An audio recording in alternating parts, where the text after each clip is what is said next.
Net interest income जो है उसमें भी हमने देखा इजाफा देखने को मिला है। 2777 करोड़ रुपए से बढ़कर 3116 करोड़ रुपए ये आंकड़े रहे हैं।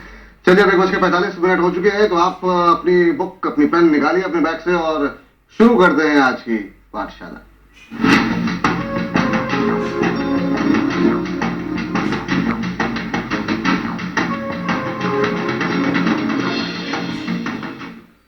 चलिए, आज के हमारे जो अध्यापक हैं वो हैं डिम्पी कालरा।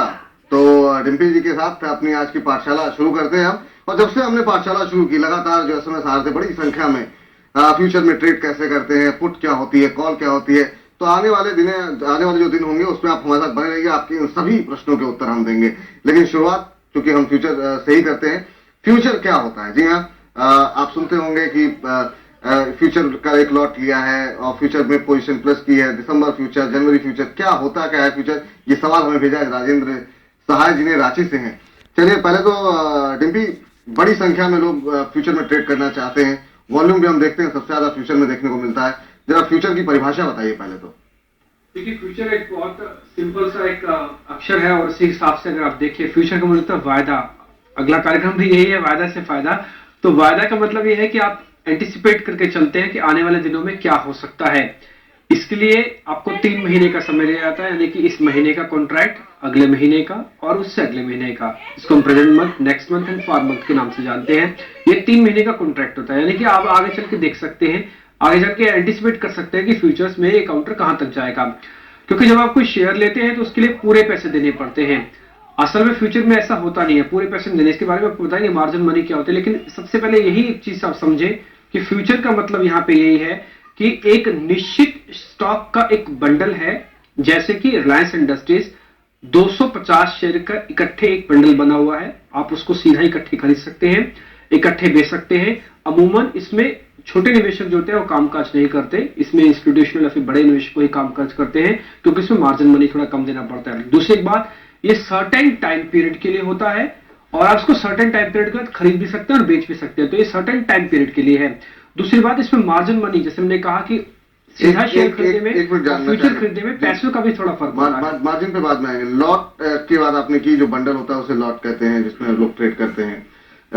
कैश और फ्यूचर में बेसिक डिफरेंस क्या होता है? जैसे कि एक शेयर को मुझे खरीदना है, मैं रिलायंस पावर खरीदना चाह रहा हूँ, मैंने रिलायंस पावर ब्रोकर को फोन किया कि इतने शेयर आप ले लीजिए, मैं वो शेयर फ्यूचर में क्यों लूंगा? इसके पीछे जरा कारण बताइए पहले में। देखिए, एक तो पहले तो यही है कि कैश के अंदर ये हो, आपके पास जितने शेयर आप खरीदना चाहें खरीद सकते हैं। उसमें कोई लॉट की बाउंडेशन नहीं होती है कि इतना बंडल आपको खरीदने हैं या इतने लॉट आपको खरीदने हैं, ऐसी कोई बाउंडेशन नहीं है। आप उसको चाहे तो जितने मर्जी शेयर एक एक करके, 10-10 करके, 100-100 करके, 500-500 करके शेयर बेच सकते हैं। ऐसी बाउंडेशन भी नहीं है। जबकि फ्यूचर से बाउंडेशन है, आप लॉट के हिसाब से खरीदेंगे, लॉट के हिसाब से ही शेयर बिकेगा। पहला तो ये डिफरेंस हो गया कैश और फ्यूचर्स के अंदर। दूसरी एक बात, जैसे आपने एक चीज और बताया कि कैश में और फ्यूचर में और डिफरेंस क्या है। एक चीज आप लगातार नोटिस करते होंगे, हम भी बोलते रहते हैं, वो डिस्काउंट और प्रीमियम। असल में फ्यूचर में जब एंटिसिपेशन होता है तब उसके अंदर एक प्रीमियम आ जाता है। सिर्फ एक छोटा सा एग्जांपल, अगर अपने रिलायंस पावर की बात की, मैं उसी का एग्जांपल लेता हूँ। 90 रुपए का अगर रिलायंस पावर अगर आपको मिल रहा है तो इसका फ्यूचर अगर 91 रुपए का मिल रहा है तो इसमें 1 रुपए का प्रीमियम हो गया। दैट मीन्स इसके अंदर अगर बिल्डअप ठीक ठाक है, यानी कि तेजी चल रही है, खरीदारी है और प्रीमियम 1 रुपए का मिल रहा है ऊपर, तो ये एंटिसिपेशन है। ये मान के जाया जा रहा है कि आने वाले दिनों में इसका जो काउंटर जो है रिलायंस पावर, ये और ऊपर चल सकता है। तो प्रीमियम बेसिकली ये भी रिफ्लेक्ट करता है। पोजीशन के साथ साथ क्या देखना होता है, इसमें 4 अलग अलग वर्टिकल्स होते हैं, लेकिन इतना टेक्निकल नहीं हो। तो सिंपल सा एक सीधा सा मतलब समझने का है कि अगर प्रीमियम भी आ रहा है, खरीदारी भी आ रही है, तो इस काउंटर में एंटिसिपेशन है कि चल सकता है। आप चाहे तो उसमें लॉट में खरीदारी करें। कैश में ऐसा नहीं है। कैश में आपको कोई भी इंडिकेटर नहीं है, टेक्निकल को छोड़ दिया जाए कि सीधा स्पॉट में कि 90 रुपए का रिलायंस पावर है, इसमें आप क्या किया जाए। फ्यूचर से आपको इंडिकेशन मिल जाता है प्रीमियम से कि क्या कुछ प्रीमियम जो बढ़ रहा है और नीचे से खरीदारी हो रही है। ओपन इंटरेस्ट इसको कहते हैं, हम पहले भी आपको बता चुके हैं ओपन इंटरेस्ट के बारे में। तो ये दोनों अगर चीजें हैं तो उम्मीद कर सकते हैं इसमें ताजा खरीदारी हो रही है और शायद काउंटर आगे भी चले। ये बेसिक डिफरेंस है। फिर पैसे का भी डिफरेंस आता है। अगर आप उसको कैश में खरीद रहे हैं तो आपको पूरे पैसे देने पड़ेंगे। हालांकि कई ब्रोकिंग हाउसेस को 4 टाइम तक की भी लिमिट आपको दे देते हैं। जैसे आपने 100 रुपए का चीज है तो 400 रुपए तक का माल आप स्टॉक ले सकते हैं, लेकिन फ्यूचर के अंदर सर्टेन मनी लेनी पड़ती है। ये चलिए, ओपन इंटरेस्ट वगैरह जो आपने कहा वो तो हम आगे आने वाले समय में समझेंगे, ओपन इंटरेस्ट क्या होता है, बाकी कॉल पुट क्या होती है, इन सब के बारे में बाद में बात करेंगे। लेकिन मार्जिन मनी की आपने कहा कि मार्जिन मनी देनी पड़ती है अगर आप फ्यूचर में ट्रेड करते हैं। मार्जिन मनी क्या होती है और किस हिसाब से देनी होती है, इसके बारे में जरा बताइए। देखिए, मार्जिन मनी एक बहुत सिंपल सा शब्द है और इसके साथ साथ अगर आप इसको आम जनमानस की भाषा में समझे तो एक किस्म का बयाना होता है। जैसे आप कभी कोई मकान लेने के लिए जाते हैं, वो 5 लाख या 20 लाख का मकान है, लेकिन आप उसके लिए बयाना दे देते हैं, जिसको हम टोकन मनी भी इनफैक्ट कह देते हैं कई बार, कि हमने 2 लाख रुपए या 3 लाख रुपए का बयाना दिया है और मकान को अपना समझ लेते हैं कि मकान हमने इसको खरीद लिया है। अब जैसे उसके रेट बढ़ते हैं तब उसको बेच देते हो, यानी आपने उसके पूरे पैसे नहीं दिए, सिर्फ बयाना दिया और बयाने पे अगर उस मकान की कीमत बढ़ गई तो आपने बेच दिया, आपको मुनाफा सारा मिला लेकिन पूरे पैसे नहीं देने पड़े। ऐसे फ्यूचर होता है। अगर आप किसी कॉन्ट्रैक्ट को खरीदना चाहते हैं, उसकी मार्जिन मनी डिसाइड की गई है, जैसे कि 20% 30%, यानी कि अगर 1 लाख का है तो आप 30,000 रुपए अपने अकाउंट में रखिए और आप 1 लाख का बंडल ले सकते हैं। लेकिन ये चेंज होता रहता है। जैसे सिंह साहब को भी ध्यान होगा, जैसे जीटीएल इंफ्रा के अंदर जब लगातार हमने काउंटर को टूटते हुए देखा था, इसका मार्जिन मनी 100% तक हो गया था, यानी कि इसको आप बयाने पे नहीं दे सकते। अगर आपको जीटीएल खरीदना है तो आपको फिर पूरे पैसे देने होंगे। तो ये चेंज होता रहता है, लेकिन अमूमन ज्यादातर काउंटर में ये 20%, 30%, 35% डिफर करता है। निफ्टी के अंदर भी 20% ही करता है। सीधी भाषा में ये कह सकते हैं कि अगर फ्यूचर में जो व्यक्ति ट्रेड कर रहा है उसको पूरी रकम अदा नहीं करनी होती है, उसका 20 से 30% हिस्सा उसे पे करना होता है, जिसे कि मार्जिन मनी कहा जाता है। इसको मेंटेन भी रखना होता है। बिल्कुल, इसके अंदर एक एमटीएम वर्ड भी आप सुनते रहते होंगे।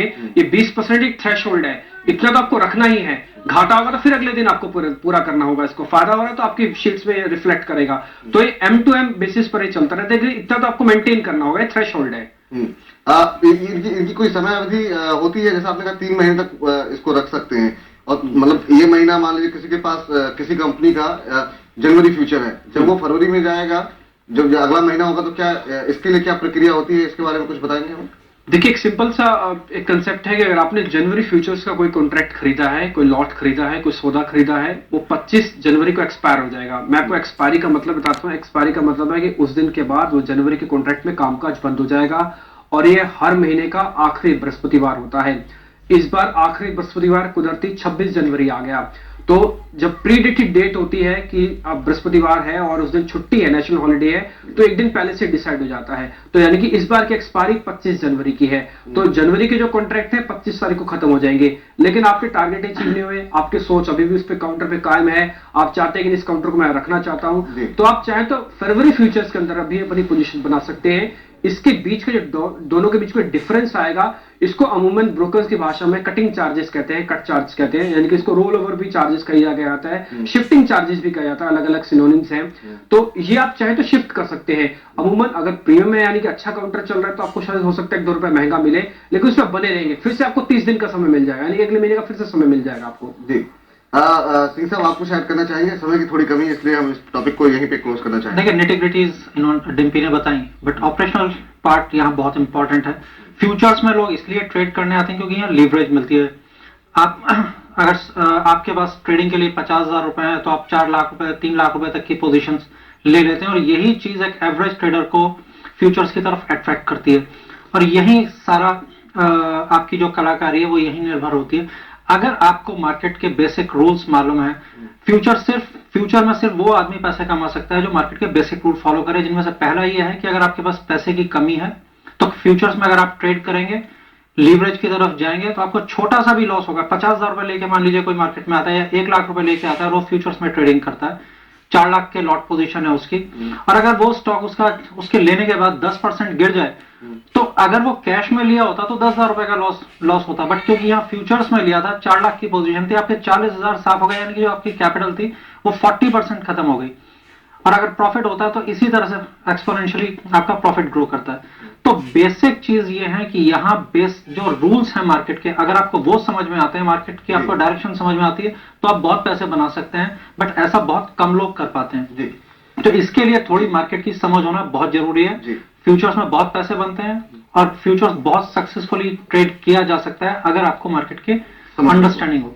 चलिए, उम्मीद करते हैं जितने भी दर्शक देख रहे हैं फ्यूचर के बारे में कम से कम बेसिक्स तो पता लग गए होंगे, अगर आप लोग फ्यूचर के बारे में नहीं जानते। बाकी बहुत सारे विकल्प होते हैं फ्यूचर में, कॉल पुट, जैसा कि अभी बता रहे थे, ओपन इंटरेस्ट, इन सब मुद्दों पे आने वाले दिनों में हम चर्चा करेंगे। आज की समय हमारे पास कम है। डिम्पी, बहुत बहुत शुक्रिया आज का ये अध्यापन कार्य करने के लिए, और हमें लगता है कि सभी दर्शकों को आपकी कई बातें समझ में आई होंगी। और अगर आज की पाठशाला पे कोई टिप्पणी आप करना चाह रहे हैं तो फेसबुक पे कर सकते हैं, मिटका बाजार हमारी आईडी है, वहां पे आज की पाठशाला पे आप टिप्पणी करें और बताएं अगर आप कोई भी शब्द के बारे में आप भी जानना चाहते हैं तो। लेकिन इस बीच वक्त हो चुका है जी बिजनेस की एक्सक्लूसिव खबर का।